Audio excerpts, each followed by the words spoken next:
Bible study with Srujan సగేవ్ కార్యక్రమానికి స్వాగతం. ఇవాళ మనం మత్తయి శుభవార్తలోని 5వ అధ్యాయం 2వ విభాగాన్ని ఈరోజు మనం నేర్చుకోబోతున్నాము.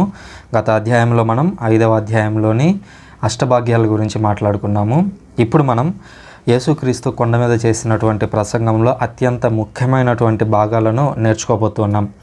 ఇందులో ఆయన ప్రారంభంలోనే చెప్పాడు పాత క్రొత్త నియమములు అని చెప్పి. క్యాథలిక్ బైబిల్ మీరు చూసినట్లయితే ఇందులో హెడ్డింగ్స్ ఉంటాయన్నమాట విడివిడిగా. నేను ఫోటో కూడా చూపిస్తాను స్క్రీన్ మీద. సో ఈ హెడ్డింగ్స్ అనేవి విడివిడిగా ఉంటాయి. సో అక్కడ అది ఒక పారాగ్రాఫ్, అదొక సందర్భానికి సంబంధించింది అనేది మనం లోతుగా నేర్చుకోవడానికి, ఒక పారాగ్రాఫ్ చదవడానికి వీలుగా ఉంటుంది. కాబట్టి మీరు ఈ వీడియో చూసేటప్పుడు మీకు వీలైతే క్యాథలిక్ బైబిల్ దగ్గర పెట్టుకొని చూసినట్లయితే, ఈ వీడియో నేర్చుకున్నట్లయితే మీరు మరింత సమాచారం నేర్చుకుంటారు. రెండు బైబిల్స్లో కొన్ని పదాలు తేడా ఉన్నప్పటికీ అల్టిమేట్గా అందులో ఉన్నటువంటి మాట అనేది ఎప్పుడు మారదు. ఇప్పుడు నూతనం అన్నా కొత్త అన్నా రెండు ఒకటే. సో నూతనమైన క్యాథలిక్ బైబిల్లో ఉంటే కొత్త అనేది ప్రొటెస్టెంట్ బైబిల్లో ఉంటుంది. ఇట్లాంటి చిన్న చిన్న డిఫరెన్సెస్ తప్ప అది అర్థంలో తేడా ఉండదు అనేటువంటి విషయాన్ని మీకు స్పష్టం చేస్తున్నాను. ఇప్పుడు మనం దీని గురించి లోతుగా అర్థం చేసుకుందాం. యేసుక్రీస్తు కొండ మీదకు వెళ్ళిన తర్వాత ఆయన చేసినటువంటి ప్రసంగంలో ముఖ్యంగా హైలైట్ చేసింది మత్తయి గారు ఈ ఆజ్ఞలు అనే వాటిని హైలైట్ చేశాడు. హైలైట్ చేసే ముందుగా యేసుక్రీస్తును పాత నిబంధనలో ఒక పోలికతో చూపించాడు అని చెప్పి మనం గత క్లాసులోనే మాట్లాడుకున్నాం. అదేంటంటే మోషే కొండ మీదకు వెళ్ళి దేవుడి నుంచి ఆజ్ఞలు తీసుకొని వచ్చాడు. అలాగే యేసుక్రీస్తు కొండ మీదకు ఎక్కి ఆజ్ఞలు ఇస్తూ ఉన్నాడు. సో అక్కడ ఒక మధ్యవర్తిత్వ ఉన్నటువంటి ఒక వ్యక్తి ద్వారా అక్కడ ఆజ్ఞలు అందితే, ఇక్కడ యేసుక్రీస్తు స్ట్రైట్గా ఆజ్ఞలు ఇస్తూ ఉన్నాడు. ఈ 5వ అధ్యాయాన్ని మనం బాగా పరిశీలించినట్లయితే మొదట్లో అష్టభాగ్యాలు ఉంటాయి. ఆ తర్వాత 6 లీగల్ అంశాలు, యేసుక్రీస్తు 6 లీగల్ అంశాలను టచ్ చేస్తాడు. అంటే ఒకప్పుడు ఇవన్నీ కూడా చట్టంలో భాగం. ఆ చట్టం ఎలా ఉండేది, పాతగా ఉన్నప్పుడు ఆ చట్టం ఎలా ఉండేది, యేసుక్రీస్తు వచ్చిన తర్వాత ఆ చట్టం అనేది ఎలా మారింది అనేది ఇందులో ఉన్నటువంటి ముఖ్య ఉద్దేశం. ఈ 6 అంశాలను కూడా మనం ఇప్పుడు చర్చించబోతున్నాం.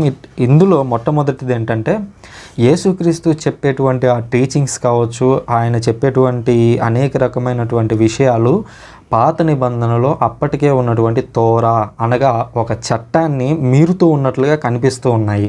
అంటే ఉదాహరణకి యేసుక్రీస్తు పాపులతో కలిసి కూర్చున్నాడు. పరిసయ్యులు, సుంకర్లు వాళ్ళెవరు అనేది సెకండరీ, బట్ వాళ్ళు మనుషులు అనేటువంటి కోణంతో యేసుక్రీస్తు చూస్తూ ఉన్నాడు.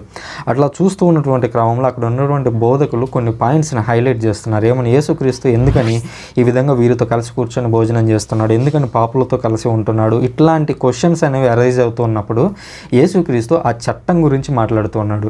ఇదిగో నేను ఆ చట్టాన్ని రద్దు చేయడానికి రాలేదు, లేదా నేను వచ్చిన తర్వాత ఆ చట్టం రద్దు అవుతుంది అని మీరు భావించవద్దు. బట్ ఆ చట్టం అనేది నెరవేరాలి. నెరవేరడానికి ఆ చట్టం అనేది రద్దు కావడానికి డిఫరెన్స్ ఉంది. నెరవేరడం ఇన్ ద సెన్స్ అది ఒక పర్టికులర్ టైం పీరియడ్ వరకు ఉంటుంది.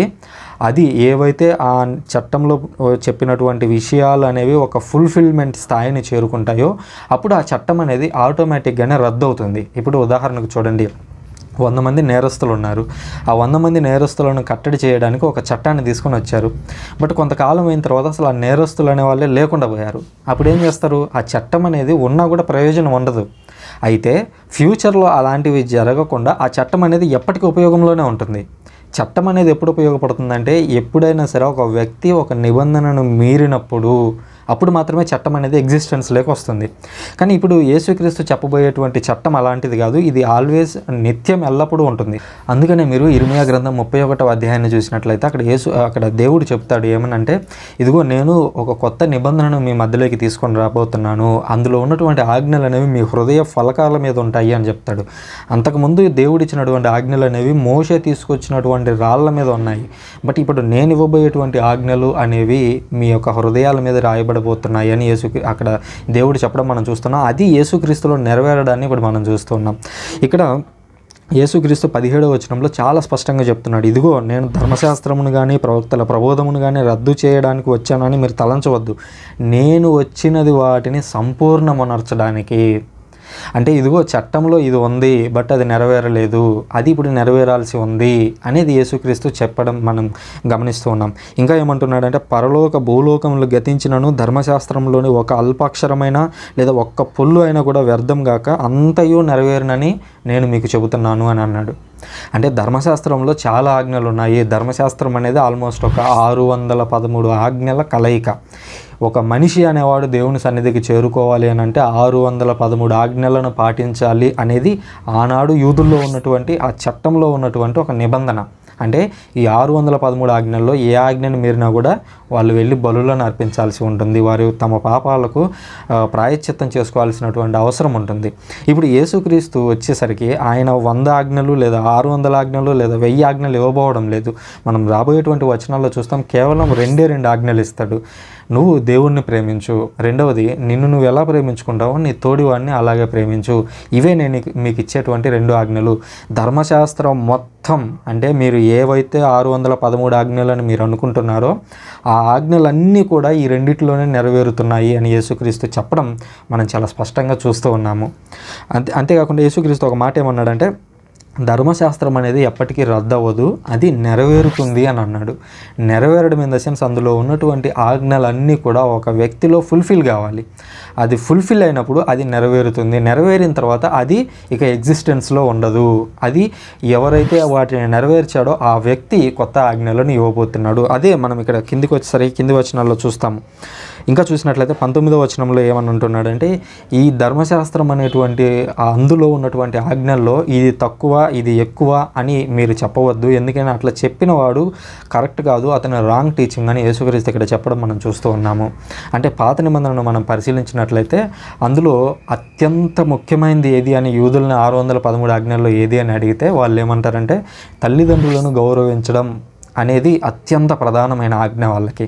అదేవిధంగా అత్యంత లీస్ట్ ఆజ్ఞ ఏంటంటే, మీరు ద్వితీయోపదేశ కాండం అరౌండ్ 20-22 అధ్యాయాల మధ్యలో ఎగ్జాక్ట్గా నాకు గుర్తులేదు, అక్కడ ఒక మాట ఉంటుంది. అదేంటంటే ఒక చిన్న గూటిలో ఒక పిచ్చుక దాని యొక్క పిల్లలు 2 ఉంటే మీరు తల్లిని చంపకూడదు, పిల్లల్ని కావాలంటే తీసుకెళ్ళొచ్చు కానీ తల్లిని చంపవద్దు, ఎందుకనంటే ఆ తల్లి పిల్లల్ని పోషించాలి అనే విధంగా అక్కడ ఒక ఆజ్ఞ అనేది రాయబడి ఉంటుంది. అంటే అది పక్షులకు సంబంధించింది, మనుషులకు సంబంధించింది కాదు.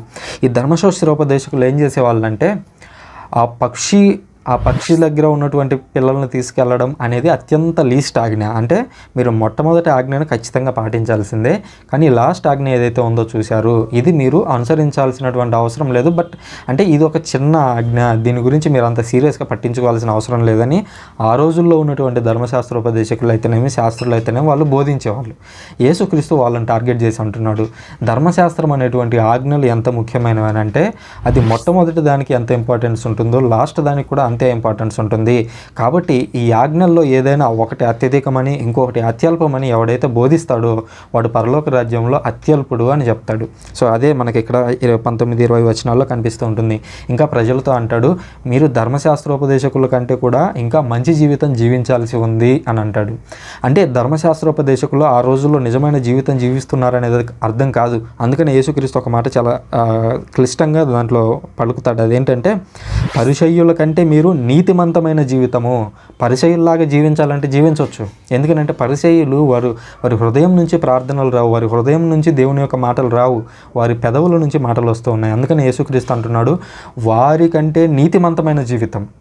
నీతిమంతుడు అంటే మనం సాధారణంగా తప్పు చేయని వాడు అని అనుకుంటాం, అది కాదు ఉద్దేశం. బైబిల్ ప్రకారంగా నీతిమంతుడు అంటే ఎవరంటే, ఒకవేళ ఏదైనా తప్పు చేసినప్పటికీ తెలిసి తెలియక వెంటనే దేవుని దగ్గరికి వెళ్ళి దాన్ని ఒప్పుకునేవాడిని బైబిల్ నీతిమంతునిగా చెబుతూ ఉంది. కాబట్టి మనం ఏదైనా తప్పు చేసినప్పుడు వెంటనే దేవుని దగ్గరికి వెళ్ళి దాన్ని ఒప్పుకోవడాన్ని అలవాటు చేసుకోవాలనే విషయాన్ని మీకు ఇక్కడ స్పష్టం చేస్తూ ఉన్నాను. ఇక్కడ మీకు మొదటి ప్రశ్న అదేమిటంటే, ఇప్పుడే మనం ధర్మశాస్త్రోపదేశకుల గురించి పరిచయాల గురించి ఒక వచనాన్ని చదివాము. ధర్మశాస్త్రోపదేశకులకు పరిచయులకు మధ్య ఉన్నటువంటి భేదాలు ఏమిటి? కనీసం మూడు భేదాలు మీరు తెలుసుకోండి. ఎందుకంటే మీకు బైబిల్ చదివితే వెంటనే అది కనిపించదు. సో ఎవరినైనా తెలిసిన వాళ్ళని అడగండి, లేదా మీరు గూగుల్లో అయినా వెతకండి. బట్ నేనేం చూశానంటే, ఈ మధ్య గూగుల్లో ఉన్నటువంటి సమాచారాన్ని తీసుకొని వచ్చి గూగుల్ ట్రాన్స్లేట్లో కొట్టి కాపీ పేస్ట్ చేసి నాకు ఆన్సర్స్ పంపిస్తున్నారు. దయచేసి అలా పంపించవద్దు. మీరు కావాలంటే దాన్ని చదువుకోండి, గూగుల్ ట్రాన్స్లేట్ ఉపయోగించుకోండి, బట్ అది మీ మాటల్లో రాయండి. అంటే మీరేం అర్థం చేసుకున్నారు అనేది క్విజ్ యొక్క మెయిన్ ఉద్దేశం, అంతే తప్ప మీ టెక్నికాలిటీని పరిశీలించడానికి కాదు అని గుర్తుంచుకోండి. అదేవిధంగా ఈ పాఠాన్ని నేర్చుకోవడానికి మీరు చూడండి తప్ప ఈ క్వశ్చన్స్కి ఆన్సర్ చేద్దామనేటువంటి ఉబలాటంతో మీరు ప్రయత్నించవద్దు. దేవుడు అంటాడు చూడండి, యేసుక్రీస్తు, మీరు లక్షలాది రూపాయలు మీ సొంతం చేసుకొని దాచిపెట్టుకుంటారు, బట్ ఆ రోజుకి ఆ రోజు వచ్చి మీ ప్రాణం తీసుకెళ్తే దేవుడు ఆ లక్షలను ఏం చేసుకుంటాడు అని. అలాగే ఇక్కడ ఈ క్వశ్చన్స్ అనేవి మీ నాలెడ్జ్ని టెస్ట్ చేయడం కోసం, అదేవిధంగా మీరు ఎంత నేర్చుకున్నారు, అదేవిధంగా నేర్చుకోవాల్సిన అవసరం ఉందని చెప్పడానికే తప్ప మీరు ఈ క్వశ్చన్స్ని ఆన్సర్ చేసి చెప్పినటువంటి మెయిన్ సందేశాన్ని వదిలేయటం వల్ల మీకేం రాదు అనే విషయాన్ని గుర్తుంచుకోండి. ఇది పాత కొత్త నియమాలకు సంబంధించింది. ఆ తర్వాత యేసుక్రీస్తు టచ్ చేసినటువంటి రెండో లీగల్ది ఏంటంటే ఆగ్రహము, దాని స్వరూపం. ఇందులో యేసుక్రీస్తు మాట్లాడుతూ నరహత్య చేయకూడదు అనేటువంటి మాట మీరు 10 ఆజ్ఞల్లో లేదా ధర్మశాస్త్రంలో విని ఉన్నారు కదా. అయితే ఇప్పుడు నేను మీతో చెప్పేది ఏంటంటే, యేసుక్రీస్తు మాట్లాడుతున్నటువంటి మాట తీరును అబ్జర్వ్ చేయండి. ఆ రోజుల్లో ధర్మశాస్త్ర ఉపదేశకులు ఉన్నారు. అంటే ఇప్పుడు ఈరోజు నేను మీకు బైబిల్ ఎలాగైతే చెప్తున్నానో ఆ రోజుల్లో కూడా అప్పుడు ఉన్నటువంటి తోరా గురించి, కెతువీం, నవీం అంటే ప్రవక్తల గ్రంథాలు, జ్ఞాన గ్రంథాలు, వీటిని గురించి ఎక్స్ప్లెయిన్ చేయడానికి ఆ రోజుల్లో రబ్బీలు ఉన్నారు, ధర్మశాస్త్ర ఉపదేశకులు ఉన్నారు. వాళ్ళు ఎలా చెప్పేవాళ్ళంటే, ఇదిగో మీరు నరహత్య చేయరాదు అని బైబిల్లో ఉంది, కాబట్టి మీరు ఈ విధంగా నరహత్య చేయొద్దు నాయన, నరహత్య చేయడం అనేది మహాభయంకరమైనటువంటి పాపం, కాబట్టి నరహత్య అనేటువంటి పాపంలో పడవద్దు మీరు అని ఇట్లా ఎక్స్ప్లెయిన్ చేశారు. బట్ యేసుక్రీస్తు ఎలా చెప్తున్నాడు అబ్జర్వ్ చేయండి. మొట్టమొదటి 21వ వచనంలో కనిపిస్తుంది, నరహత్య చేయరాదు, నరహత్య గావించేవాడు తీర్పునకు గురియగునని పూర్వులకు శాసించబడినటువంటి మాట మీరు విని ఉన్నారు కదా, కానీ నేను మీతో చెప్పున్నదేమన్నా అంటే అబ్జర్వ్ చేయండి. యేసుక్రీస్తు అధికారంతో బోధిస్తున్నాడు, తనలో ఉన్నటువంటి ఆ శక్తిని ఇక్కడ ఉపయోగిస్తున్నట్లుగా మనం చూస్తున్నాం. పాత నిబంధనలో దేవుడు అక్కడ మాట్లాడాడు, ఆ ఆజ్ఞలు మోషే ద్వారా ప్రజలకు అందాయి. ఇక్కడ యేసుక్రీస్తే స్ట్రైట్గా ఆజ్ఞలను ప్రజలకు ఇస్తూ ఉన్నాడు. ఏమనంటే, ఇదిగో ఇంతకుముందు హత్య చేస్తే పాపం అని విన్నారు, బట్ ఇప్పుడు హత్య చేస్తే పాపం కాదు, ఎదుటి వ్యక్తి మీద మీరు కోప్పడినా సరే అది పాపమే. కాబట్టి మీరు ఎప్పుడైనా కోప్పడితే ఆ కోపానికి ఒక అర్థం ఉండాలి.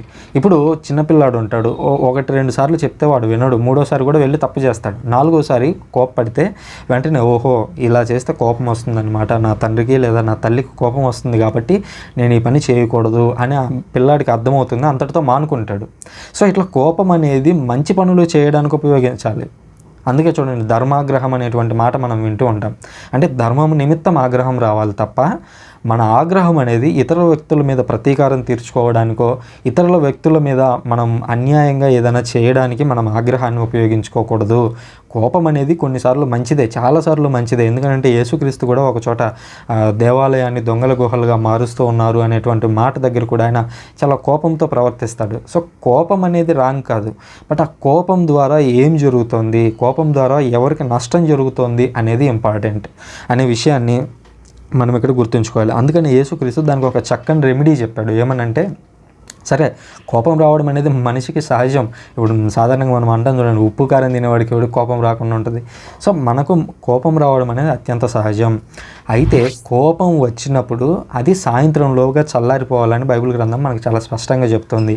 ఇంకో విషయం ఏంటంటే, మీరు ఎవరి మీదైనా కోప్పడి ఉండి మీరు చర్చికి వచ్చినప్పుడు మీరు వెంటనే అక్కడ కూర్చొని ప్రార్థన చేయటం కాదు, దానికంటే ముందుగా మీరు మీ సహోదరునితో సమాధాన పడాలి అని యేసుక్రీస్తు మనకి ఇక్కడ చెబుతూ ఉన్నాడు. అంటే నువ్వు పీఠం దగ్గరికి వచ్చినప్పుడు, దేవుని దగ్గరికి వచ్చినప్పుడు, నువ్వు ఏదైనా కానుక దేవుని దగ్గరికి తీసుకొని వచ్చినప్పుడు, దేవుడు నీ కానుక తీసుకోవాలి అని అంటే, లేదా దేవుడు నీ పిటిషన్ వినాలి అని అంటే, నువ్వు దేవుడి నుంచి ఏం కోరుతున్నావో అది దేవుడు నీ నుంచి వినాలి అని అంటే, ముందుగా నువ్వేం చేయాలంటే, నువ్వు ఎవరి మీద అయితే కోప్పడి ఉన్నావో అకారణంగా, అది మంచి ఉద్దేశంతో కాకుండా చెడు ఉద్దేశంతో ఏదైతే నువ్వు కోప్పడి ఉన్నావో ఆ కోపాన్ని నువ్వు ముందు సరిదిద్దుకున్న తర్వాత తిరిగి వచ్చి నువ్వు ప్రార్థన చేయి, తిరిగి వచ్చి నువ్వు ఆ బలిపీఠం దగ్గరకు వచ్చి ఆ బలిని అర్పించు అని యేసుక్రీస్తు ఇక్కడ చెప్పడం మనం చూస్తూ ఉన్నాము.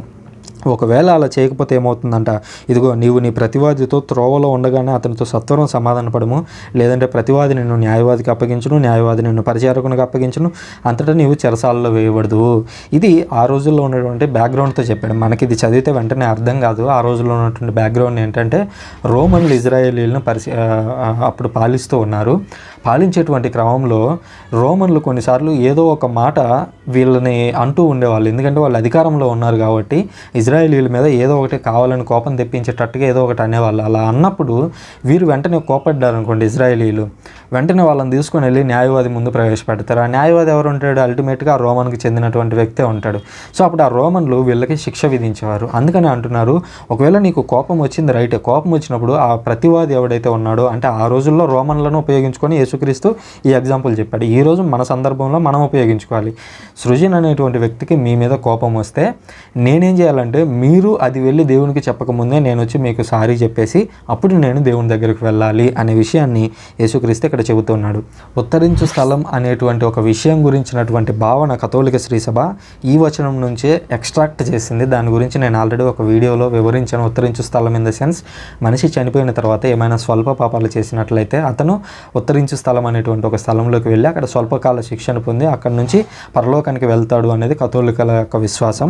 అది ఈ వచనంలో నుంచి, అనగా నీవు చెల్లింపవలసినటువంటి రుణములో కడపటి కాసు చెల్లించే వరకు నీవు చెరసాలలోనే ఉందువు అని యేసుక్రీస్తు 5వ అధ్యాయం 26వ వచనంలో చెప్పినటువంటి మాట నుంచి కథోలిక శ్రీసభ దానిని డిరైవ్ చేసినట్లుగా మనం చూస్తున్నాం. అదొకసారి మీరు ఆ వీడియో నేను లింక్ పైన కార్డులో ఇస్తాను, మీరు దాన్ని కూడా చూసినట్లయితే కొంచెం లోతుగా బైబిల్ని అర్థం చేసుకుంటారనే విషయాన్ని చెప్తున్నాను. ఇది రెండవ లీగల్ అంశం. ఇక మూడవ లీగల్ అంశం వ్యభిచారము అనేటువంటి లీగల్ అంశం గురించి యేసుక్రీస్తు మాట్లాడుతున్నాడు. సాధారణంగా పాత నిబంధనలో ఆ ధర్మశాస్త్రంలో వ్యభిచరించవద్దు అనేటువంటి మాట ఉంది. కానీ యేసుక్రీస్తు అంటున్నాడు, నేను మీతో చెప్పేది ఏంటంటే, ఇక్కడ అధికారాన్ని ఉపయోగిస్తున్నాడు. దేవుడు ఆజ్ఞలను నూతనంగా రాస్తున్నాడు అనే విషయాన్ని గుర్తించండి. వ్యభిచరింపొద్దు అనేటువంటి మాట మీరు ఆల్రెడీ విన్నారు. బట్ ఇప్పుడు నేను మీతో చెప్పేది ఏంటంటే, స్త్రీని కామేచ్ఛతో చూసేటువంటి ప్రతి వ్యక్తి కూడా ఆ క్షణంలోనే తన హృదయంలో వ్యభిచారం చేశాడు. అంటే యేసుక్రీస్తు చూడండి, ప్రతిదానికి కూడా రూట్ దగ్గరికి వెళ్తున్నాడు. అంటే వ్యభిచారం చేయొద్దు అని అంటే నువ్వు ఒక స్త్రీ లేదా ఒక పురుషుడితో డైరెక్ట్గా వెళ్ళి శారీరకంగా కలిస్తే అది వ్యభిచారం. బట్ సాధారణంగా ఏం జరుగుతుంది, వ్యభిచారం అనేది ఇద్దరు కలిసే చేయాల్సిన పని లేదు, ఒకరి ఆలోచనల్లో చేసినా కూడా వ్యభిచారమే. అదేవిధంగా నువ్వు నరహత్య చేయాలంటే ఒకరిని వెళ్ళి కత్తితో పొడిస్తేనే అది నరహత్య కాదు. నువ్వు మాటలతో ఇంకొకరిని హింసించినప్పుడు, మాటలతో ఇంకొకరిని గాయపరిచినప్పుడు, నీ మాటల కారణంగా ఇంకొకరు అనేక రకమైనటువంటి ఆరోగ్య కారణాలకు గురైనప్పుడు, ఉదాహరణకి డిప్రెషన్కు గురవుతుంటారు ఎవరో ఏదో అన్నారని, సో అట్లా గురైనప్పుడు నువ్వు వారిని హత్య చేసిన దాంతో సమానం అనేటువంటి ఉద్దేశంతో యేసుక్రీస్తు ప్రతిదానికి కూడా రూట్ లెవెల్కి వెళ్తున్నాడు. నరహత్య అనేది కోపం దగ్గర మొదలవుతుంది, వ్యభిచారము అనేది ఆలోచనల దగ్గర మొదలవుతుంది. కాబట్టి మీరు ఆ ఆలోచనలనే మీరు కంట్రోల్లో ఉంచుకోవాలి అని చెప్పడాన్ని మనం ఇక్కడ చూస్తున్నాం. ఇంకా అంటూ ఉన్నాడు, నీ కుడి కన్ను నీకు పాపకారణమైతే దాన్ని పీకిపడేయి, నీ కుడి చేయి దానికి కారణమైతే ఆ చేతిని పీకిపడేయి, నీ కుడికాలు కారణమైతే దాన్ని తీసిపడేయి అంటాడు. అంటే లిటరల్గా మనము కంటిని చేతిని తీసేయమని కాదు. ఇప్పుడు ఉదాహరణకి దాన్ని ఎగ్జాంపుల్గా ఒకటి చెప్తాను, అప్పుడు మీకు ఈజీగా అర్థమవుతుందేమో. ఇప్పుడు ఒక బిజినెస్ ఎగ్జాంపుల్ తీసుకున్నట్లయితే సారా దుకాణము అనేది ఉంది. ఈ సారా దుకాణం అనేటువంటి వ్యక్తికి భారీగా లాభం వస్తుంది, ఇది ఓకే. సెకండరీ థింగ్ ఏంటి, ఆ సారా తాగడం వల్ల ఎంతోమంది వాళ్ళ కుటుంబాల్లో హింసలు పడుతున్నారు, అది తాగడం వల్ల ఆరోగ్యాన్ని పాడు చేసుకుంటున్నారు, అది తాగడం వల్ల ఆ వ్యక్తుల యొక్క కుటుంబాల్లో తీవ్రమైనటువంటి గొడవలు వస్తూ ఉన్నాయి. అంతవరకు సైలెంట్గా ఉండేటువంటి ఒక వ్యక్తి తాగిన తర్వాత ఒక రాక్షసుడిగా మారిపోతున్నాడు. సో ఇక్కడ ఈ బిజినెస్ అనేది దేనికి కారణమైంది, ఒకరి ఇంట్లో గొడవలకు ఈ తాగుడు అనేది కారణమైంది. ఈ తాగుడు అనేటువంటి బిజినెస్ ఏదైతే ఉందో నువ్వు దాన్ని పెరికిపడేయాలి. ఒకవేళ నువ్వు అలాంటి బిజినెస్లో ఉన్నట్లయితే దాన్ని పీకిపడేయాలి. ఇక్కడ నేను ఇతర బిజినెస్ల గురించి ప్రస్తావించట్లేదు. ఉదాహరణకి సెల్ ఫోన్ కంపెనీ ఉంది, మీకు సెల్ ఫోన్ కంపెనీ ఇంకొక కంపెనీతో పోటీ పడాల్సిందే, ఇంకొకరికి నష్టం వస్తుంది కదా అని చెప్పి ఈ బిజినెస్ మనం ఆపలేం. నేను అలాంటి పోటీతత్వం గురించి మాట్లాడట్లేదు. మనం పెట్టిన దానివల్ల ఏదైనా నష్టం ఇతరులకు జరుగుతూ ఉన్నప్పుడు పోటీతత్వం వేరు, నష్టం వేరు. సో ఈ నష్టం అనేది జరుగుతూ ఉన్నప్పుడు ఆ నష్టం అనేది నీ బిజినెస్ కారణంగా, నీ ఆలోచనల కారణంగా జరుగుతున్నప్పుడు ఆ ఆలోచనను, ఆ బిజినెస్ను పక్కన పడేయాలి. ఇప్పుడు నీ కుడి హ్యాండ్ అంటాం, వీడు నా రైట్ హ్యాండ్ రా అంటాం. రైట్ హ్యాండ్ అంటే ఏంటి, ఆ వ్యక్తి అంత ఇంపార్టెంట్ అని. అలాగే నీ కంటిని పడేయి అంటే, నీ కంటిని తీసి పడేయి అంటే నీకు లిటరల్గా నీ కన్నుని తీసి పడేయమని కాదు, అది చూడటానికి నీకు ఏదైతే అది కారణం అవుతూ ఉందో ఆ కారణాన్ని తీసి పక్కన పడేయి. ఎవరైతే నిన్ను పాపానికి గురి చేస్తూ ఉన్నారో నా రైట్ హ్యాండ్ అంటాము, నా ప్రాణ స్నేహితుడు అంటాం, ప్రాణ స్నేహితుడు చెప్పినటువంటి ప్రతి పాపాన్ని చేస్తూ ఉంటాం. సో అలాంటప్పుడు నువ్వు ఒక పాపాన్ని చేయటం కంటే నీ మిత్రుడిని వదిలించుకోవడం మేలు. అనేటువంటి విషయాన్ని ఇక్కడ యేసుక్రీస్తు ఇండైరెక్ట్గా చెప్తూ ఉన్నాడు అనే విషయాన్ని మనం ఇక్కడ అర్థం చేసుకోవాలి. ఎందుకంటే నువ్వు దేహం అంతా కూడా వెళ్ళి, అనగా నీ ఆలోచనల ప్రకారం నీ ఆత్మ అంతా వెళ్ళి నరకంలో పడటం కంటే నువ్వు ఆ బిజినెస్ని లేదా ఆ ఫ్రెండ్ని, అలాంటి ఒక చెడు మిత్రుడిని వదులుకోవడం మంచిది కదా అనేటువంటి మాటను యేసుక్రీస్తు ఇక్కడ మనకు నేర్పిస్తూ ఉన్నాడు. ఇక్కడ మీకు రెండో ప్రశ్న, ఇప్పుడు వ్యభిచారం అనేటువంటి టాపిక్ ముందుగా ఆగ్రహము అనేటువంటి దాని గురించి మాట్లాడాము. ప్రతి ఒక్కరికి కూడా కోపం వస్తూ ఉంటుంది. ఇప్పుడు సృజన్ అనేటువంటి వ్యక్తి కోపం రాదా అంటే కోపం వస్తుంది. సో అయితే అట్లా మీకు కోపం వచ్చినప్పుడు దాన్ని ఏ విధంగా జయించారు? ఎందుకంటే మనిషికి రోజుకు ఒకసారి కోపం వచ్చిందనుకున్నా కూడా మీకు కొన్ని వందల సార్లు కోపం వచ్చి ఉంటుంది. అందులో ఒక్కసారైనా కూడా మీరు కోపాన్ని జయించి ఉంటారు. ఎలా జయించారు, అందుకు ఉపయోగపడినటువంటి అంశాలు ఏంటి అనేటువంటి మీ అనుభవాన్ని గూగుల్లో దయచేసి వెతికి రాయొద్దు. మీ అనుభవాన్ని ఒక 3-4 వాక్యాలు చాలు. 3-4 వాక్యాల్లోగా నేను పలాని కారణం చేత కోపం వచ్చినప్పటికీ దాన్ని నేను అణచుకున్నాను అని మీరు దాన్ని నాకు రాసి పంపించవచ్చు. సూటిగా చెప్పాలంటే మీరు కోపాన్ని జయించిన సందర్భం గురించి నాకు రాసి పంపించండి. ఇది రెండో ప్రశ్న. ఇక యేసుక్రీస్తు 3వ లీగల్ అంశంలోకి వచ్చాడు. ఇది భార్య పరిత్యాగం గురించి. తన భార్యను విడిచిపెట్టేటువంటి వాడు విడాకులు ఇచ్చి వదిలేస్తున్నాడు.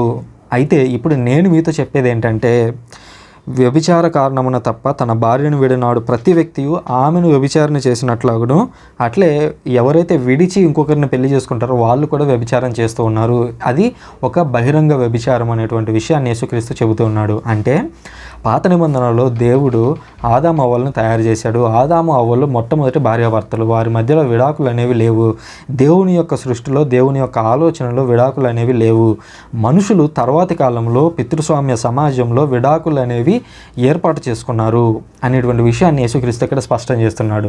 అయితే ఆల్రెడీ మోషే చట్టంలో విడాకులు ఉన్నాయి కదా అని కొంతమంది యేసుక్రీస్తుని అడిగితే అప్పుడు యేసుక్రీస్తు దానికి సమాధానంగా, ఆ రోజుల్లో మోషే మీ యొక్క హృదయ కాఠిన్యాన్ని బట్టి అలాంటి ఒక వెసులుబాటుని ఇచ్చాడు. ఎందుకనంటే ఆ రోజుల్లో పితృస్వామ్యంలో ఎలా ఉండేదంటే, ఒక వ్యక్తి ఇంకొక స్త్రీని వివాహం చేసుకున్నప్పుడు ఇంకొక స్త్రీని, రెండో భార్యను పెళ్లి చేసుకోవాలని అనుకున్నప్పుడు మొదటి భార్య అడ్డమైతే వీళ్ళు ఏం చేసేవాళ్ళంటే ఆ విడాకులకు భార్య ఒప్పుకోకపోతే భార్యను చంపేసి ఏదో ఒక రకంగా ఆత్మహత్య లాగానో ఇంకొక రీజన్ లాగానో చూపించేసి ఇంకొక పెళ్లి చేసుకునేవాళ్ళు. ఇది ఆనాటి ఇజ్రాయెల్ సమాజంలో చాలా ఎక్కువగా ఉండేది.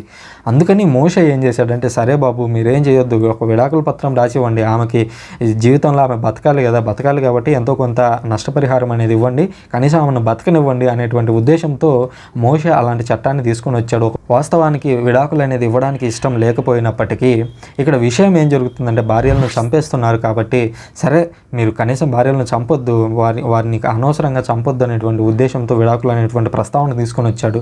కాబట్టి మీరు దీన్ని పాటించవద్దు, ఇక మీద విడాకులు అనేటువంటి ప్రస్తావన లేదు అనేటువంటి విషయాన్ని ఇక్కడ యేసుక్రీస్తు స్పష్టం చేయడాన్ని మనం చూస్తూ ఉన్నాము. ఇక యేసుక్రీస్తు మాట్లాడుతున్నటువంటి 5వ లీగల్ అంశం ఏంటంటే ప్రమాణములు. ఈ ప్రమాణములు అనేటువంటి అంశంలో సాధారణంగా మనం చూస్తూ ఉంటాం. చూడండి, దేవుడు సాక్షిగా నేను ఏ తప్పు చేయలేదంటాడు, మదర్ ప్రామిస్ నేనేం తప్పు చేయలేదని అంటాడు. సో ఇట్లాంటి ప్రామిసెస్ అనేవి మీరు చేయొద్దు. ఎందుకంటే ఆ రోజుల్లో దేవుడి పేరు మీదుగా ఒప్పందాలు చేసుకుని వాటిని తెగొట్టుకునేవారు. ఇప్పుడు దేవుడిని యావే దేవుడి పేరు మీదుగా నేను ఈ పని చేస్తాను అని అన్నాడు, వాడు చేయలేదు. సో అట్లా చేయనప్పుడు ఎందుకని మీరు అట్లా ఆ ప్రమాణాలని వాటిని తెగొడతారు? కావాలంటే మీరు ప్రమాణాలు చేసుకోండి, బట్ దేవుని పేరును ఉపయోగించొద్దు అందులో. కాకపోతే మీరు స్ట్రైట్గా వాళ్ళతో ఒప్పందం చేసుకోండి. ఏమని? ఈ విషయాన్ని నేను చేస్తాను, అవును నేను చేస్తాను, లేదా ఈ విషయాన్ని నేను చెయ్యలేను, కాదు నేను ఈ విషయాన్ని చెయ్యలేను, అంతే. అంటే అవును కాదు, అంతకు మించి మీరు ఎక్కువ మాట్లాడొద్దు. ఎందుకంటే యేసుక్రీస్తు 37వ వచనంలో చెబుతున్నాడు, మీరు చెప్పదలిచింది ఏదైనా సరే అవును లేదా కాదు అనేటువంటి 2 ముక్కల్లో తెగ్గొట్టండి, అంతే తప్ప మీరు ప్రతిదానికి కూడా దాన్ని సాగదీసి చూద్దాంలే అన్నట్లుగా చెప్పొద్దు. అట్లా చెప్పడం వల్ల ఏమవుతుందంటే సాతానుడికి అవకాశం అనేది కలుగుతుంది, మీలో బద్ధకం అనేది పెరుగుతుంది. నేను రేపటిలోగా ఈ పని చేస్తాను, అవును చేస్తాను అంతే, లేదా రేపటిలోపు నేను చెయ్యను అని ఒక నిర్ణయం తీసుకోండి, అంతే తప్ప మీరు అందులో ఇరుక్కొని పోయి దుష్టునికి మీరు అవకాశం కల్పించొద్దు అని యేసుక్రీస్తు ఇక్కడ చెప్తూ ఉండడం మనం చూస్తున్నాం. ఇంకా ఆ రోజుల్లో వాళ్ళు ఏం చేసేవారంటే భూలోకం మీద ఒట్టేసేవారు, దేవుడి మీద ఒట్టేసేవారు, ఆ తర్వాత యెరూషలేం నగరం మీద ఒట్టేసేవారు. ఇలాంటి ఒట్లు మీరు ఎప్పుడు పాటించవద్దు. ఈవెన్ మీ క్రిస్టియన్స్కి కూడా ఈరోజు ఈ వీడియో చూస్తున్నటువంటి మీకు నేను సజెస్ట్ చేసేది ఏంటంటే, మీరు ఎప్పుడు కూడా ఒట్లు అనేవి వేయొద్దు, ప్రామిస్ అనేది వాడొద్దు. ఓకే, మీరు ఏదైనా విషయాన్ని సూటిగా చెప్పాలని అనుకుంటే చెప్పేయండి, నేను ఈ పని చేయగలను లేదా ఈ పని చేయలేనని ఓపెన్గా చెప్పేయండి. అంతే తప్ప నేను మదర్ ప్రామిస్ ఇది చేసేస్తాను లేదా ఫాదర్ ప్రామిస్ ఇది చేస్తాను అని చెప్పి ఎప్పుడు కూడా అట్లా అనుకోవద్దు. రెండోది, ఇట్లా ఒట్లేస్తే ఏమైనా అవుతుందా బ్రదర్ అంటే ఏమీ అవ్వదు. బట్ ఏంటంటే ఒక దుష్టునికి అవకాశం కల్పిస్తున్నాము అన్నదే యేసుక్రీస్తు ఇక్కడ రైస్ చేస్తున్నటువంటి అంశం. కొంతమంది ఏమంటారంటే, దేవుడి మీద ఒట్టేసి అది చేయకపోతే మనకు తీవ్రమైన నష్టం జరుగుతుంది అది ఇది అని అంటారు. దేవుడు అంత శాడిస్ట్ కాదు. ఇప్పుడు ఫర్ ఎగ్జాంపుల్ సృజన అనేటువంటి వ్యక్తి, దేవుడా ఇదిగో నాకు ఆరోగ్యం బాగలేదు, నాకు ఆరోగ్యం సరిచేయి, ఆరోగ్యం బాగోగానే నేను నీ దగ్గరకు వచ్చి మొక్కుబడి చెల్లించుకుంటాను, ఏదో చర్చిలో దానికో దీనికో సాయం చేస్తాను అని మీరు దేవుడిని అడుగుతారు. అడిగినప్పుడు దేవుడు మిమ్మల్ని బాగా చేశాడు. దాని తర్వాత మరి మీకు ఆర్థికపరమైనటువంటి కారణాలు వచ్చాయా లేదా ఇతర ఏ రీజన్స్ వచ్చాయా, మొత్తం మీద మీరు ఆ కారణాన్ని మీరు చేసినటువంటి ఒట్టు నిలబెట్టుకోలేకపోయారు. అప్పుడు దేవుడు వెంటనే శిక్షించి మిమ్మల్ని పీక నొక్కి చంపేస్తాడా? అట్లా ఎప్పుడు ఫీల్ అవ్వద్దు. దేవుడు అంత శాడిస్ట్ కాదు. దేవుడు సమయం ఇస్తాడు. ఓకే, నువ్వు ఇప్పుడు చేయలేదు, ఎందుకు చేయలేదు అనేటువంటి రీజన్ దేవునికి తెలుసు. అయినా నువ్వు వాంటెడ్గానే చేయలేదు, నువ్వు వాంటెడ్గా చేయలేదనే విషయం కూడా దేవునికి తెలుసు. అయినా కూడా నీకు టైం ఇస్తాడు. ఎందుకంటే ఆయన ఒక తండ్రి. ఇప్పుడు నేనే ఉన్నాను, మా నాన్నకి లేదా మా అమ్మకు ఒక ప్రామిస్ చేశాను, ఆ ప్రామిస్ నేను టైంలోపు నెరవేర్చలేకపోయాను. మా అమ్మ ఏమన్నా వెంటనే కర్ర తీసుకుని వచ్చి 4 దెబ్బలు కొడుతుందా నన్ను? లేదు, సర్లే చూడు ఈరోజు చేయలేకపోయావు పని, రేపటిలోపు చెయ్యి అని ఒక అవకాశం ఇస్తుంది. అట్లాగే దేవుడు కూడా అవకాశాలు ఇస్తాడు. మీరు ఆ విషయాన్ని సూటిగా చెప్పడం నేర్చుకోండి. ఒట్లు వేసినంత మాత్రాన మీకేదో నష్టాలు జరిగిపోతాయని కాదు, మీరు అట్లాంటి భ్రమల్లో నుంచి బయటికి రండి అనే విషయాన్ని గురించి మీకు స్పష్టం చేస్తూ ఉన్నాను. ఇంకా యేసుక్రీస్తు మాట్లాడుతున్నటువంటి మరొక లీగల్ అంశం ప్రతీకారము. ఈ ప్రతీకారం అనేది పాత నిబంధనలో చూసినట్లయితే కంటికి కన్ను పంటికి పన్ను అనేటువంటి ఒక సిద్ధాంతం ఉండేది. అంటే నువ్వు ఎదుటివాడికి ఏ నష్టం అయితే చేస్తావో అదే నష్టాన్ని వాడికి భర్తీ చేస్తావు. ఇప్పుడు ఉదాహరణకి నువ్వు దాడి చేయటం వల్ల ఎదుటి వ్యక్తికి కన్ను పోయిందనుకోండి, నీకు కూడా కన్ను తీసేయాలి. ఎదుటి వ్యక్తికి చెయ్యి పోయిందనుకోండి, నీకు కూడా చెయ్యి తీసేయాలి. ఇట్లాంటి చట్టాలు ఆ రోజుల్లో ఉండేవి. అయితే ఈరోజు నేను మీకు చెప్పేది ఏంటంటే అని యేసుక్రీస్తు ఇక్కడ చెబుతున్నాడు. నేను మీతో చెప్పేది ఏంటంటే, నీకు అపకారం చేసిన వానికి ప్రతీకారం చేయకము, నీ కుడి చెంపపై కొట్టిన వాడికి నీ ఎడమ చెంపను కూడా చూపించుము అని చెప్తున్నాడు. అంతేకాక నీతో తగులాడి న్యాయస్థానమును నీ అంగీ కొరకు వ్యాజ్యమాడిన వ్యక్తికి నీ పై వస్త్రం కూడా ఇవ్వు. ఎవరైనా ఒకరు నిన్ను 1 మైలు దూరం నడిచి రమ్మని అడిగితే నువ్వు వాడితో పాటు 2 మైళ్ళు అడుగు. ఎవరైతే మిమ్మల్ని అడుగుతారో అడిగిన వారికి లేదనకుండా ఇవ్వండి. ఇక్కడ విషయం ఏంటంటే, దేవుడు తన యొక్క లక్షణాలని ఇందులో పొందుపరుస్తూ ఉన్నాడు. అంటే ఇదిగో నేను ఈ విధంగా ఉన్నాను. ఇంతకు ముందే మనం గత అధ్యాయంలో చర్చించాం. దేవుడు నేను వెలుగై ఉన్నాను, ఆ వెలుగుకు మాధ్యమాలుగా మీరు ఉండాలి, అందుకే నా వెలుగు లోకంలో ప్రవేశించేలాగా మీరు వెలుగుకు సంబంధించినటువంటి క్రియలు చేయండి అని ఇంతకుముందు క్లాసులో మనం ఆల్రెడీ చర్చించాం. అలాగే ఇక్కడ దేవునికి కొన్ని లక్షణాలు అనేవి ఉన్నాయి. ఆయన ప్రేమామయుడు, అలాగే నువ్వు కూడా ప్రేమామయుడిగా ఉండాలి. దేవుడు ఎంతటి ఓర్పును వహిస్తాడంటే, నువ్వు దేవుని పట్ల కోపాన్ని లేదా దేవుని పట్ల ఒక దూరం అయ్యేటువంటి స్వభావాన్ని అలవర్చుకున్నప్పటికీ దేవుడు నిన్ను దూరం చేసుకోడు, నీకు ఇంకా దగ్గరగా రావడానికి ట్రై చేస్తాడు. సో అట్లాగే మీరు కూడా ఎవరైతే మీకు అపకారం చేస్తారో వారికి తిరిగి అపకారం చేయొద్దు, వారికి ఉపకారం చేయడం నేర్చుకోండి అనేటువంటి మాటని ఇక్కడ యేసుక్రీస్తు చెబుతూ ఉన్నాడు. ఆ రోజుల్లో రోమన్లు ఇజ్రాయిలీని పరిపాలిస్తూ ఉన్నప్పుడు రోమన్లకు సాధారణంగా ఇజ్రాయిల్లో ఉన్నటువంటి ఆ దారులన్నీ తెలిసేవి కాదు. అందుకోసం వాళ్ళు ఏం చేసేవారంటే, ఇజ్రాయిలీలను దారిని పోయేటోని ఎవరినో ఒకరిని పట్టుకొని ఇదిగో నాతో పాటు ఆ ఊరికి దారి చూపిద్దురా అని అడిగేవాడు. అప్పుడు ఆ వ్యక్తి దారి చూపించాడా, ఓకే, చూపించలేదనుకోండి ఆ వ్యక్తిని కూడా శిక్షించేవారు. సో దాన్ని తప్పించుకోవడానికి యేసుక్రీస్తు ఒక మార్గం చెప్తున్నాడు. అప్పట్లో ఉన్నటువంటి వారు ఏమని చెప్పేవారంటే, ఓకే మీరు ఇదిగో తప్పించుకొని ఇలా వెళ్ళిపోండి, వారికి దారి చూపించకుండా ఈ పని చేయండి అని ఆ మాటను తప్పించుకోవడానికి ట్రై చేసేవారు. కానీ యేసుక్రీస్తు ఏమని చెప్తున్నాడంటే, వాడు 1 మైలు రమ్మని అడిగితే నువ్వు 2 మైళ్ళు వెళ్ళు, అక్కడ 2 విషయాలు నెరవేరుతాయి. ఒకటి, నీకు శిక్ష పడదు. రెండోది, నువ్వు దేవుని ప్రేమను ప్రదర్శిస్తున్నావు. అలాగే ఈరోజు కూడా మీకు ఎవరైనా అపకారం చేసినట్లయితే మీరు తిరిగి ప్రతీకారం చేయడానికి ప్రయత్నించొద్దు. ఎందుకంటే దేవుడు అంటాడు, ప్రతీకారం అనేది నా పని, నీకు ఎవడైనా అన్యాయం చేస్తే వాడి సంగతి నేను చూసుకుంటా, నీకెందుకు మధ్యలో అనేటువంటి విషయాన్ని దేవుడు స్పష్టం చేస్తూ ఉన్నాడు. ఇప్పుడు కూడా మనకు అదే చెబుతున్నాడు. ఎవరైతే మిమ్మల్ని ఏదైనా అడుగుతారో అడిగిన వాడికి లేదనకుండా ఇవ్వండి. ఎంతో కొంత మీ శక్తి మేర సాయం చేయడానికి ట్రై చేయండి. సాయం అనేది ఎల్లప్పుడూ ఆర్థికమే అయి ఉండాల్సినటువంటి పని లేదు. ఇప్పుడు ఉదాహరణకి సృజన్ అనేటువంటి వ్యక్తి వీడియో చేస్తున్నటువంటి వ్యక్తికి మీరు చేయగలిగినటువంటి సాయం ఏంటి? మీరు నాకు ₹1,00,000 తీసి చెక్ తీసి పంపించాల్సిన అవసరం లేదు. బట్ నేను ఈ విషయం మీరు చెప్పినటువంటి పాఠం నుంచి ఒక కొత్త విషయం నేర్చుకున్నాను అని మీరు దీంట్లో రాసినట్లయితే కామెంట్లో, అది నాకు ఉత్సాహం. సో ఆ మాట అనేది నాకు ఉత్సాహాన్ని కలిగిస్తుంది, అది నాకు ఒక ఉపకారం చేస్తుంది అనే విషయాన్ని ఇక్కడ గుర్తించవచ్చు. ఇట్లాంటివి కొన్ని వందల ఎగ్జాంపుల్స్ చెప్పొచ్చు అనమాట. ఈ విధంగా ఎవరైతే మిమ్మల్ని అడుగుతారో వారికి లేదనకుండా ఇవ్వండి. ఎవరైనా మీతో తగువులాడితే వారు దేనికోసం తగువులాడుతున్నారో వారికి ఎంతో కొంత సాయం చేయడానికి ప్రయత్నించండి అనే విషయాన్ని యేసుక్రీస్తు ఇక్కడ చెబుతూ ఉన్నట్లుగా మనం చూస్తూ ఉన్నాం. ఇది తండ్రి దేవునిలో ఉన్నటువంటి లక్షణం. దాన్ని మనం పుచ్చుకోవాల్సిందిగా చెప్తూ ఉన్నట్లుగా మనం చూస్తున్నాం. ఎందుకు అని అంటే 43వ వచనంలో దానికి స్పష్టంగా క్లారిటీ ఇస్తున్నాడు. నీ పొరుగువాడిని ప్రేమించము, నీ శత్రువుని ద్వేషింపుము అని పూర్వం చెప్పిన దాన్ని మీరు వినున్నారు కదా. బట్ ఇప్పుడు నేను మీతో చెప్పేది ఏంటంటే, మీ శత్రువులను ప్రేమించండి. కేవలం మిమ్మల్ని ప్రేమించే వాళ్ళను మాత్రమే మీరు ప్రేమిస్తే అందులో ఇంకా గొప్పదనం ఏముంది? మీరు ఎవరిని ప్రేమించాలంటే, ఎవరైతే మిమ్మల్ని ద్వేషిస్తున్నారో మీరు వాళ్ళని ప్రేమించడం నేర్చుకోవాలి. అప్పుడే మీరు నిజమైనటువంటి మనుషులు కాగలరు. ఇప్పుడు యేసుక్రీస్తు చేసేది ఏంటి? ఇప్పుడు ఈవెన్ మనం తప్పులు చేస్తున్నా కూడా ఆయన తిరిగి మనల్ని ప్రేమిస్తూ ఉన్నాడు, మనల్ని క్షమిస్తూ ఉన్నాడు. అలాగే మీ పట్ల ఎవరైనా అన్యాయం చేసినప్పుడు మీరు ప్రతీకారం తీర్చుకోవడం కాదు, మీరు వారికి సాయం చేయడం నేర్చుకోవాలి. అంతేకాకుండా మీ శత్రువుల కోసం ప్రార్థన చేయండి, వారి మంచి కోసం ప్రార్థన చేయండి. యేసుక్రీస్తు తనతో పాటు శిలువ మీద ఉన్నటువంటి మరొక దొంగకి యేసుక్రీస్తు అక్కడ పరలోకాన్ని ప్రసాదించినట్లు చూస్తున్నాము. అదేవిధంగా తనకు మేకులు కొట్టిన వారిని కూడా ఆయన క్షమించినట్లుగా చూస్తూ ఉన్నాము.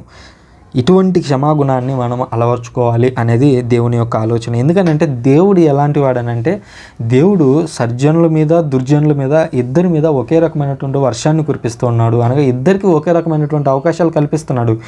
దేవుడే అంత ఓపెన్నెస్ చూపించినప్పుడు దేవుని కుమారుడు అయినటువంటి నీవు నీ తండ్రిని అనుసరించాలి అనే విషయాన్ని ఇక్కడ స్పష్టం చేస్తున్నాడు. ఎందుకంటే 48వ వచనంలో చాలా స్పష్టంగా ఒక మాట అంటున్నాడు. ఏమని?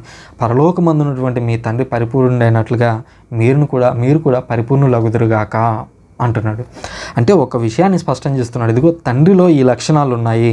తండ్రిలో ప్రతీకారం అనేది లేదు, తండ్రిలో శత్రువుని ద్వేషించడం అనేది లేదు, తండ్రిలో అన్యాయం చేయడం అనేది లేదు, తండ్రిలో అనేక రకమైనటువంటి భాషలు చేసి వాటిని తెగ్గొట్టడం అనేది లేదు. అలాగే మీరు కూడా వీటన్నిటిని అలవర్చుకోవాలి అనేటువంటి విషయాన్ని యేసుక్రీస్తు ఇక్కడ స్పష్టం చేస్తున్నట్లుగా చూస్తున్నాం.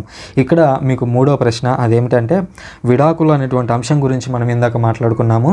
సో విడాకుల మీద మీ ఒపీనియన్ ఏంటి?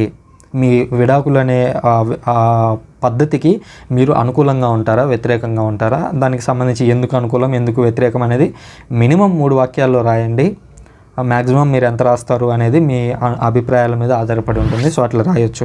ఇప్పుడు విషయాన్ని మనం పరిశీలించినట్లయితే యేసుక్రీస్తు మొత్తంగా 6 లీగల్ అంశాలను టచ్ చేశాడు. ఈ 6 లీగల్ అంశాలని ఆ రోజుల్లో టచ్ చేయడానికి ధర్మశాస్త్రోపదేశకులు భయపడేవారు. అలాంటి వాటి మీద యేసుక్రీస్తు స్ట్రైట్గా చెప్తూ ఉన్నాడు. ఇదిగో ఇంతకు ముందు ఇలా ఉండేది, ధర్మశాస్త్రం అనేది నెరవేరే వరకు అందులో ఉన్నటువంటి ఒక్క పొల్లు కూడా పోదు.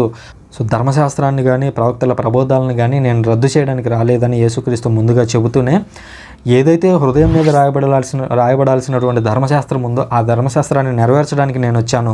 ఇదిగో ఇంతకుముందు చంపితే నేరం, బట్ ఇప్పుడు చంపితే నేరం కాదు, కోప్పడితేనే నేరం. మీరు ఎవరి మీదైనా కోప్పడితే ఆ కోపం అనేది సాయంత్రంలోకి పోవాలి.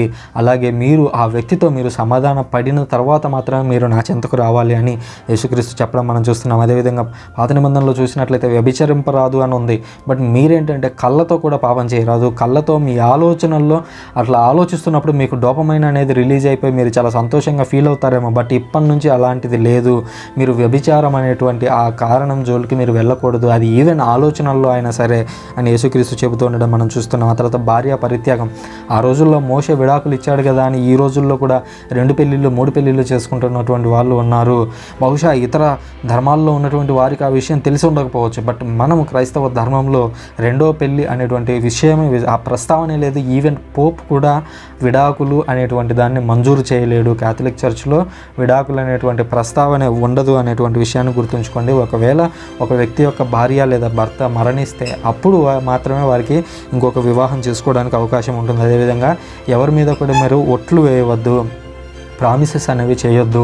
మీరు చేయగలిగితే అవును అని చెప్పండి, చేయలేకపోతే కాదు అని చెప్పండి తప్ప మీరు దాన్ని పొడిగించి దాన్ని దేవునికి లేదా దేవునికి అవకాశం కల్పించకుండా దుష్టునికి అవకాశం కల్పించేలాగా మీరు మారొద్దు అని చెప్పడం చూస్తున్నాం. అదేవిధంగా మీరు ప్రతీకారం ఎప్పుడు కూడా తీర్చుకోవద్దు. మీరు ఎప్పుడు కూడా ప్రేమ గుణం అనేది కలిగి ఉండాలి. ఇతరులకు ఎప్పుడు కూడా మీరు అపకారం చేయొద్దు. మీకు ఎవరైతే మీకు అన్యాయం చేశారో వారి మంచి కోసం మీరు ప్రార్థన చేయడం నేర్చుకోండి. ప్రార్థనల్లో ఇతరుల యొక్క చెడు కోసం మీరు ఎప్పుడు ప్రార్థనలు చేయవద్దు. మీరు చేసేటువంటి ప్రార్థనలు కేవలం మంచి కోసం మాత్రమే ఉండాలి, ఇతరుల మంచి కోసం మాత్రమే ఉండాలి అనే విషయాన్ని గుర్తుంచుకోవాలి అనే విషయాన్ని యేసుక్రీస్తు చెబుతూ ఉన్నాడు. కొన్నిసార్లు మనం ప్రేయర్ చేసేటప్పుడు ఇతరులకు చెడు జరగాలని మనం ప్రేయర్ చేస్తూ ఉంటాం. సో అట్లా ప్రేయర్ చేస్తే మీకు ఎలాంటి ప్రయోజనం ఉండదు అనేది యేసుక్రీస్తు చెప్పడం మనం చూస్తున్నాం. ఇవన్నీ ఎందుకు చేయాలి అని అంటే అప్పుడు యేసుక్రీస్తు 48వ వచనంలో స్పష్టం చేస్తున్నాడు, పరలోకమందు ఉన్నటువంటి మీ తండ్రి ఎలాగైతే పరిపూర్ణుడో మీరు కూడా అలాగే పరిపూర్ణంగా ఉండాలి, అందుకనే వీటిని పాటించాలి అని యేసుక్రీస్తు చెప్పడం మనం ఇక్కడ చూస్తూ ఉన్నాము. ఇక రాబోయేటువంటి అధ్యాయం 6వ అధ్యాయాన్ని మనం తర్వాతి క్లాస్లో చర్చిస్తాము. ఇందులో యేసుక్రీస్తు అనేక విషయాలను టచ్ చేశాడు. అందులో అత్యంత ముఖ్యమైనది పరలోక ప్రార్థన. యేసుక్రీస్తు పరలోక ప్రార్థన నేర్పించాడు.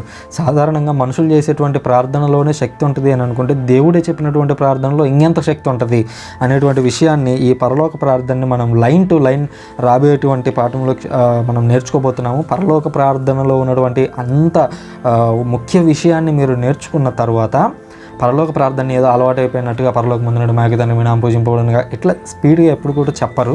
అందులో ఉన్నటువంటి అర్థాన్ని మీరు గ్రహించి చాలా ఉన్నతంగా మనసులో నుంచి దేవునికి ప్రార్థన చేయడం మీరు నేర్చుకుంటారనే విషయాన్ని చెబుతున్నాడు. అదేవిధంగా ఉపవాసాల గురించి, డబ్బుల గురించి, అదేవిధంగా చింతలు అంతలు అంటే మీరు దేనికోసం బాధపడాలి, దేనికోసం బాధపడకూడదు అనేటువంటి అనేక విషయాల గురించి దేవుడు మనకి చెప్పబోతూ ఉన్నాడు. ఇది రాబోయేటువంటి పాఠంలో చెప్పుకోబోతున్నాము. రాబోయేటువంటి క్లాసులో కూడా మనం మరో 2 క్లాసులు కూడా కొండ మీద ప్రసంగం గురించి మనం నేర్చుకోబోతూ ఉన్నాము.